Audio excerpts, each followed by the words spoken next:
வந்து ஹரி, எங்கள் அம்மா பேர் வந்து கீதா. நான் இவர் சொன்னதுலேருந்து என்ன தெரிஞ்சுக்கிட்டேன்னா, இப்போ நம்ம எல்லாரும் வந்து அம்மா அப்பா என்ன கஷ்டப்படுறாங்கன்றதை யாருமே தெரிஞ்சுக்க மாட்டேங்கிறோம். ஸோ எல்லாரும் அதை பற்றி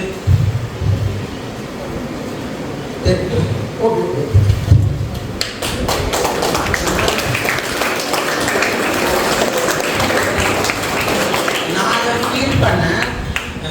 எங்கள் அப்பா எங்கள் அம்மா வந்து எதுவுமே என்கிட்ட ஷேர் பண்ணிக்க மாட்டாங்க. எங்கள் அப்பா வந்து எதுவுமே ஷேர் பண்ணிக்க மாட்டாங்க. அவங்க என்ன கஷ்டப்படுறாங்கன்றதை அதை நான் வந்து தெரிஞ்சுக்கிட்டேன். எங்கள் அப்பா அம்மா எப்படி கஷ்டப்படுறாங்க, நான் எப்படி அதை வச்சு நான் ஃபீல் பண்ணி என்னால் எங்கள் அப்பாவுக்கு என்ன பண்ண முடியும் அதை நான் வந்து கண்டிப்பாக பண்ணுவேன். எங்கள் பேரண்ட்ஸ்க்கு என்னால் என்ன பண்ண முடியுமோ நான் அதை கண்டிப்பாக பண்ணுவேன். So you are the second chief. நீங்கள் ரெண்டாவது சீஃப்.